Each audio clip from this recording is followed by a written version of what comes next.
જૂનાગઢમાં દેવું ચૂકવવું ન પડે તે માટે લૂંટ થયાનું તરકટ આચરી ફરિયાદ નોંધાવનાર વેપારી ઝડપાયો છે।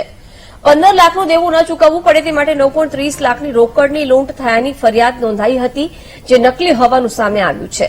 જૂનાગઢના માણાવદરમાં દિનેશભાઈ કાલરિયાએ 9.30 લાખની લૂંટની ફરિયાદ 13 ફેબ્રુઆરીએ નોંધાવી હતી।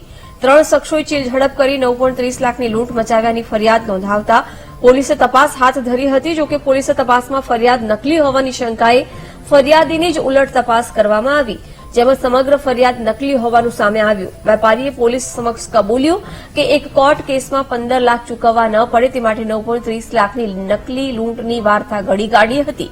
સમગ્ર ઘટનાને લઈને પોલીસે ફરિયાદ નોંધાવનાર દિનેશભાઈ કાલરિયા સામે જ ફરિયાદ નોંધી વધુ તપાસ હાથ ધરી છે। તેમનું પંચોની હાજરી અને વિડીયોગ્રાફી સાથે રિકન્સ્ટ્રક્શન પંચનામું કરવામાં આવતા એમાં વિસંગતતા જણાઈ આવેલી। આ ઉપરાંત તેમને જે સાહેદો ફરિયાદમાં જણાવેલા તેમની પણ યુક્તિ પ્રયુક્તિથી પૂછપરછ કરતા આ બનાવને સમર્થન મળેલ નહીં, તો તેના આધારે છે ફરિયાદીને વધુ યુક્તિ પ્રયુક્તિથી પૂછપરછ કરતા ફરિયાદી અંતે છે ભાંગી પડેલ અને તેને હકીકત જણાવેલી કે વંથલી કોર્ટમાં એક ચુકાદો આવવાનો હોય, જેમાં તેને 15 લાખ રૂપિયા જેવી રકમ છે એ ભરવાની થવાની શક્યતા હતી। તો તેનાથી ગભરાય અને આ જે રૂપિયા જે મિલનું પેમેન્ટ હતું 9,30,000 એ આપવું ના પડે એટલા માટે પ્લાન બનાવેલો અને આ જે રકમ છે પોતાના ઘરે મૂકી અને ફરી છે એ આ જાંબુડા નાકાનો જે કાચો રસ્તો છે ત્યાં આવીને ઉભો રહી ગયેલો અને આ પોલીસને આવી જાણ કરેલી।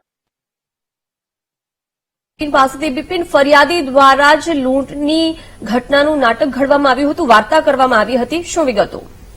એ જિજ્ઞાસા વાત કરીએ તો જે માણાવદર જે નગરપાલિકા તેનો પૂર્વ પ્રમુખ દિનેશ કાલરિયા કે જેણે ગત તારીખ 23 માર્ચના રોજ નકલી લૂંટ થઈ છે તેવો એક નાટક આખું કર્યું હતું અને પોતે ઇન્જર્ડ પણ થયો હોય તેવા નાટકો કરી અને ક્યાંક ને ક્યાંક વાત કરીએ તો જે તેના ઉપર જે દેવું 15 લાખ જેવી રકમનું દેવું થઈ ગયું હતું તે ભરપાઈ કરવા માટે નકલી લૂંટનો આખો પ્લાન બનાવ્યો હતો અને ત્યારબાદ પોલીસે સીસીટીવી અને તેમની આકરી પૂછપરછ કરતા આજે તે ભાંગી પડ્યો હતો ને તેને જે છે તેનો જે ગુનો છે જે પોતે જે નાટક કર્યું હતું તે કબૂલ કરી લીધું। હાલ પોલીસે પોલીસને ગેરમાર્ગે દોરવાની જે કલમો છે તે કલમો લગાડીને તેમની અટકાયત કરી છે અને હાલ પોલીસ તપાસ ચલાવી રહી છે।